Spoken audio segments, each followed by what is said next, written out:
Hey there, this is Michelle. Jason and I have been together for 3 years. We've settled into a rhythm that feels normal, comfortable. We live together in a small apartment in the city, and I've been integrating more with his family. I'd grown close to his mother, his sister, and even his brother, Michael. Michael's always been a bit of a wild card, but he's family, and in that sense, I had no reason to suspect anything unusual. It's a late Thursday afternoon when it all comes crashing down. I'm at home, sipping coffee and scrolling through emails, when Jason's phone buzzes on the counter. He's in the shower, so I glance at it absent-mindedly. I shouldn't have. But it's a text from someone named Megan, and the message is, for lack of a better word, inappropriate. Can't wait to see you later. I'll be wearing that red dress you like.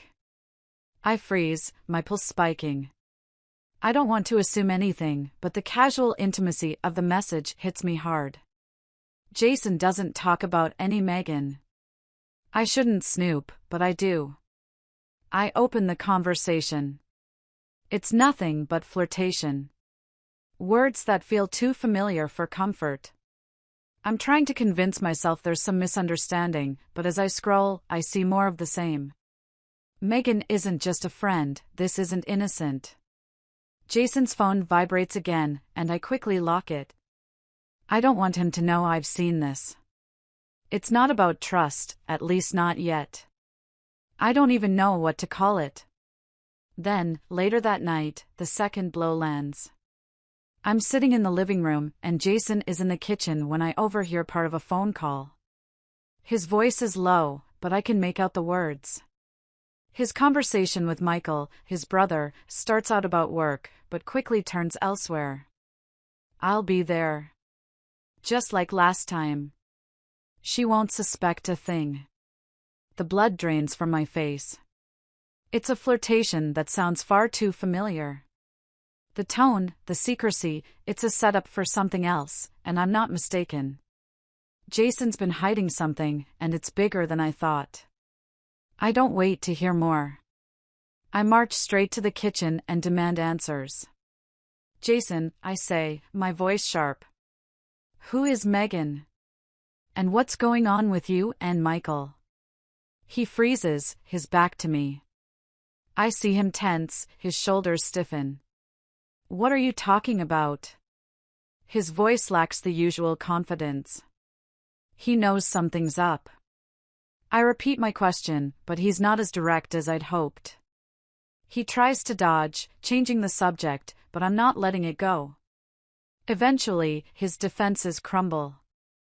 I knew about Megan, he says, his words coming out slowly. She's just someone I've been seeing. It's not serious. Nothing for you to worry about. Nothing serious. The phrase rings in my ears like a joke. He's been seeing someone else behind my back, and that's supposed to mean nothing?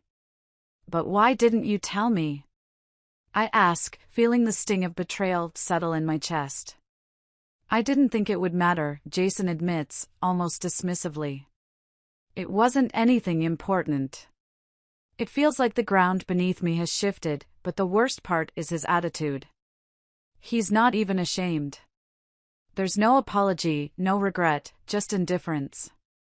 As if my trust, my feelings, don't matter at all. This is a big deal, Jason. Why didn't you tell me you were seeing someone else? I didn't think you'd understand, he says, shrugging. Michael's been through it too, you know? He gets it. Michael. The same brother who I've always thought of as a good guy, who laughs and makes everyone feel comfortable.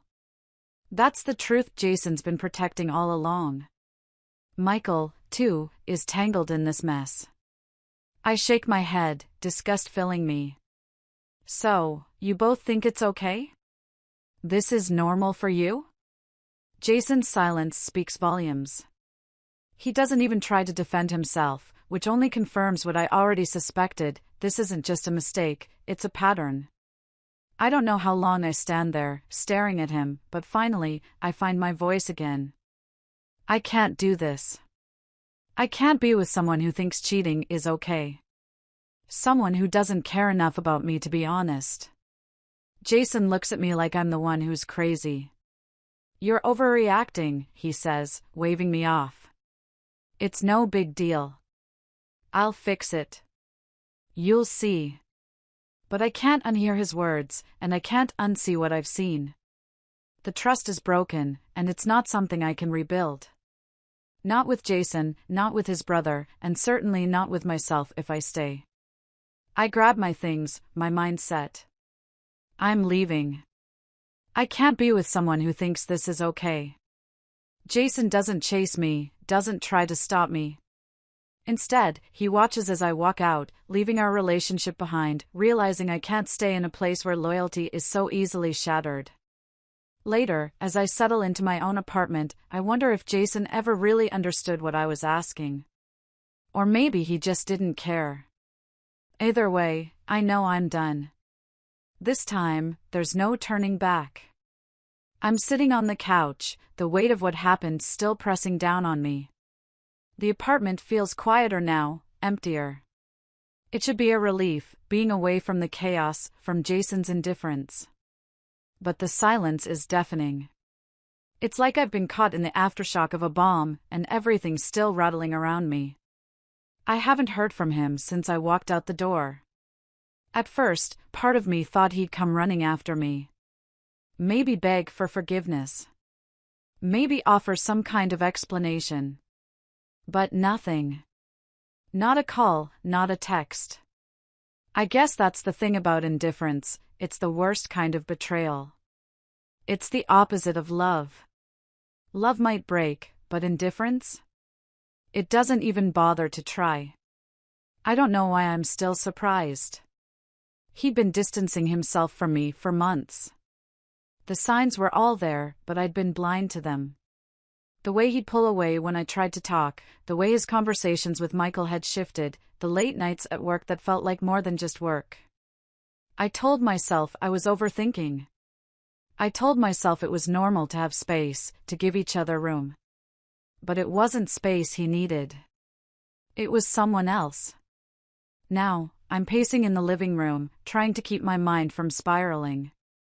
The longer I stay here, the more the hurt sinks in.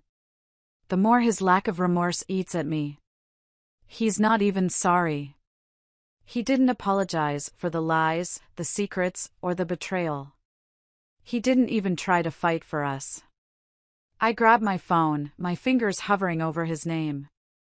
Part of me wants to hear him explain himself, wants to give him the chance to make it right. But I already know what he'll say. The same thing he always does, how it's not a big deal, how I'm overreacting. I can't do it. I can't listen to him dismiss my feelings anymore. So, I delete his number. It's hard, harder than I expected, but I do it. It's my way of reclaiming control, of forcing myself to move on. But that's when he calls. The sound of his name on the screen makes my heart skip.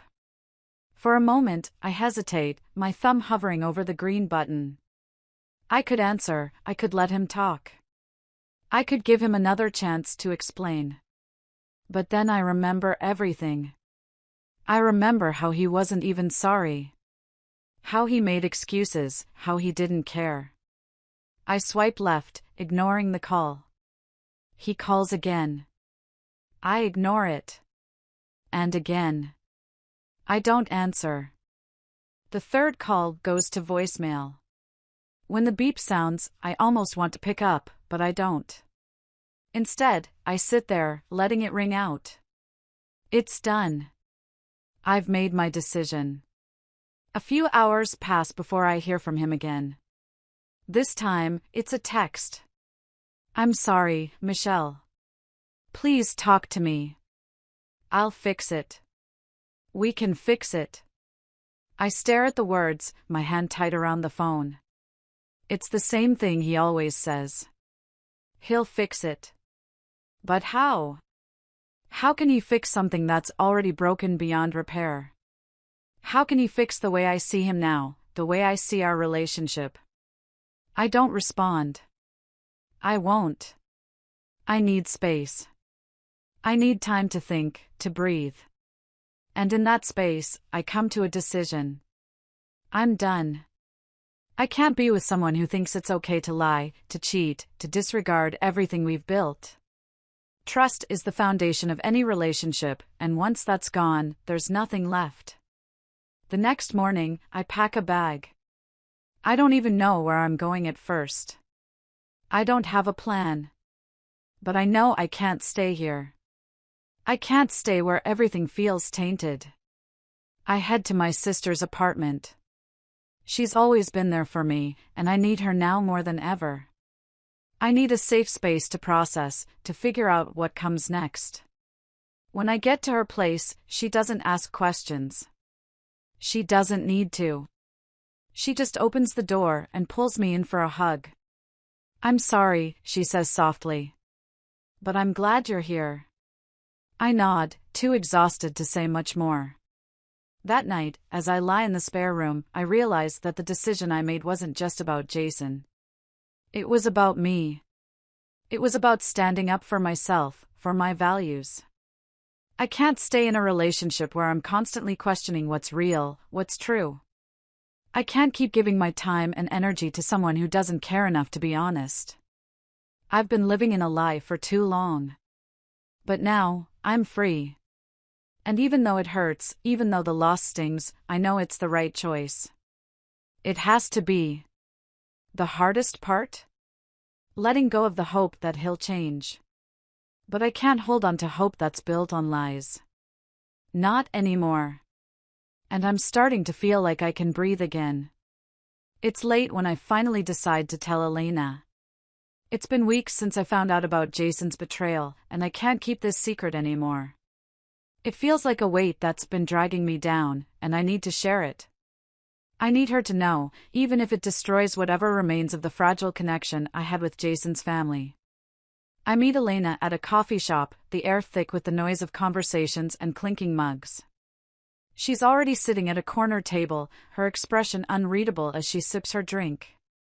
There's a slight tension in the way she's holding herself, but I can't tell if it's because of the situation or something else. When she looks up, her eyes lock with mine, a silent question in them. I sit down across from her, the words feeling heavy on my tongue. I don't know how to say it, so I go with the blunt approach.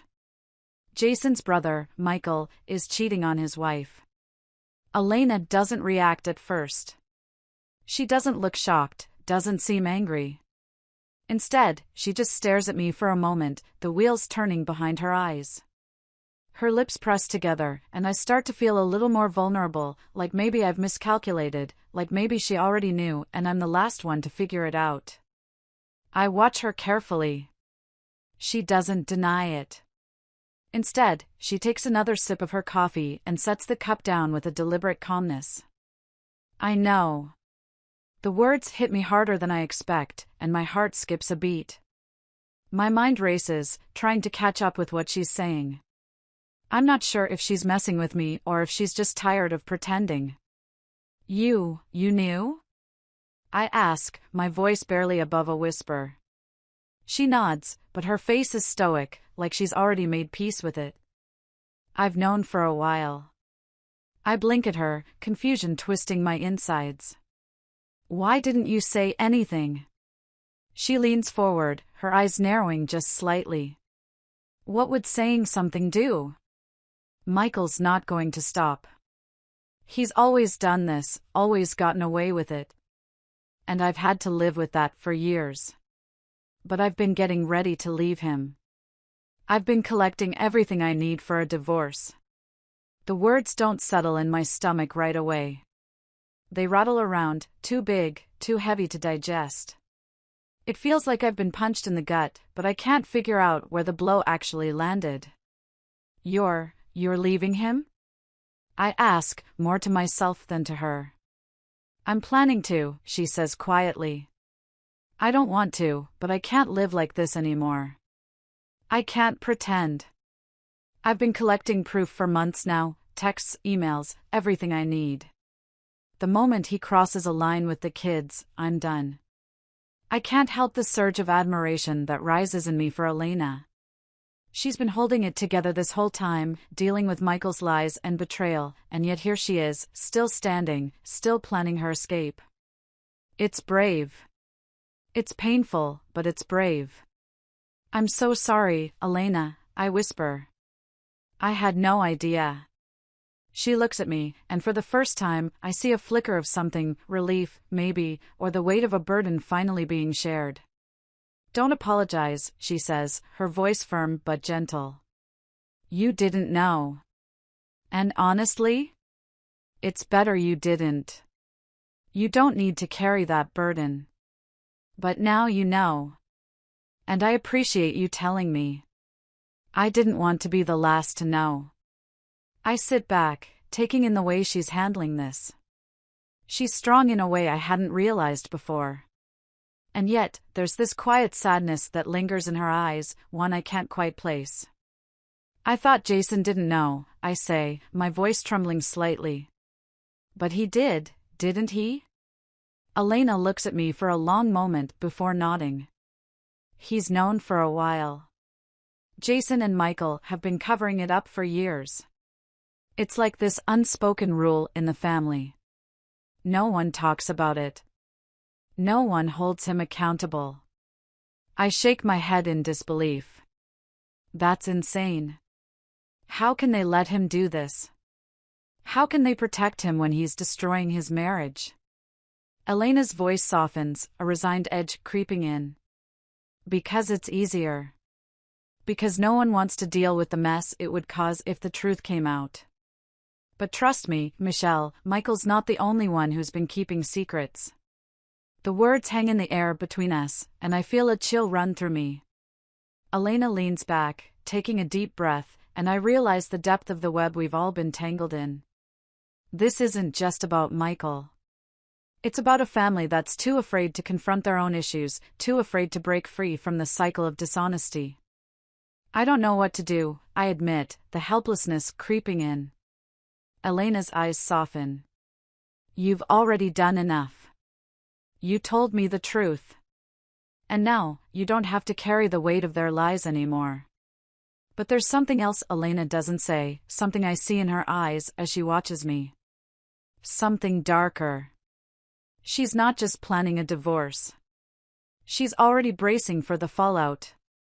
I'm going to tell the rest of the family, she says after a long pause. They need to know what's really been going on. I won't let them keep pretending. I nod, a quiet understanding passing between us. I'll support you, I tell her. Whatever you need. Elena gives me a small, grateful smile. I'm glad I'm not alone in this. The weight of the conversation lingers, heavy and uncomfortable, but I can't shake the feeling that something has shifted between us. We're no longer just Jason's girlfriend and Michael's wife. We're two women, stuck in the same web of betrayal, trying to make sense of the mess they've left behind. And somehow, that makes me feel a little less alone. Days blend together after the confrontation. Jason keeps reaching out, apologizing for everything. He says he'll change, says he didn't know how to deal with his brother's mess, but I don't believe him. How could I? How could I ever trust someone who stands by while their own family destroys people's lives? He's sorry. He says it over and over. But every time he says it, I feel more certain that I'm not going back. He doesn't get it. Not really. His apologies are just words, empty without the action to back them up. I try to hold on to the small victory of standing my ground. The bond one have with Elena grows. She's been through so much, and yet, there's a strength in her I hadn't seen before. We talk often, share our frustrations and moments of clarity. There's something comforting about our conversations, like we're not just two women hurt by the same family, but two women carving out our own space, away from their lies. One afternoon, Elena calls me with a trembling voice, her words sharp and heavy. I need you to come to the hospital. It's serious. I rush to meet her, my heart in my throat. When I arrive, Elena's sitting in the waiting area, her face pale, eyes wide with worry. Her daughter, Lily, the sweet little girl I've watched grow up, is in the ICU. Elena barely looks at me before standing and leading me down the sterile hall. Michael, she says, the name dripping with anger, fed her a peanut butter sandwich. She's allergic. My stomach drops. I know Lily's allergy is severe, something they've all been careful with. But Michael, in his typical careless way, didn't bother to check. He didn't care enough to pay attention. They don't even know how bad it is yet, Elena continues, barely holding herself together. The doctor said it could take hours to tell if she'll be okay. I nod, helpless, but my mind races back to Jason. He had no idea how deep the damage was, how much pain his brother's negligence could cause. And I can't shake the thought, he's responsible, too. His silence, his disregard, it all led to this. The hours drag on, and finally, we get the news. Lily's stable, but it's close. The relief that floods through me is immediate, but the fear still lingers in Elena's eyes. I'm taking her away from him, Elena says, her voice low but firm. Full custody. I can't trust him with her anymore. Not after this. I nod, unable to speak through the lump in my throat. I admire Elena in this moment, her courage, her determination to do what's best for her daughter. She's not just fighting for her marriage anymore, she's fighting for her family, for the well-being of the child she loves more than anything. Later, when we're sitting in her apartment, trying to make sense of the chaos, Elena opens up in a way she hasn't before. She talks about law school, about how she's always wanted to help others, but never had the chance. Now, with the divorce and custody battle on the horizon, she feels more certain than ever that this is her path. She's no longer a woman defined by a cheating husband. She's someone who's going to carve out her own future, and I can't help but feel a spark of pride for her. Maybe this is where I'm meant to be, she says softly, helping people who are trapped, like I was. It's a bittersweet realization. I wish things had been different for her, for all of us. But I know this is her time to rise. As for me, I keep reflecting on the moral line I've drawn. I can't tolerate betrayal, not in any form. The way Jason dismissed Michael's actions, the way he shrugged it off, it was the final straw. I can't live with someone who would let that go, someone who wouldn't fight for what's right. But Elena? She's stronger for it. The betrayal has shaped her, but it hasn't broken her. I admire her for that. And as I stand beside her, I realize, maybe this is my time to rise, too. To let go of what's been weighing me down and step forward into something more honest, more real.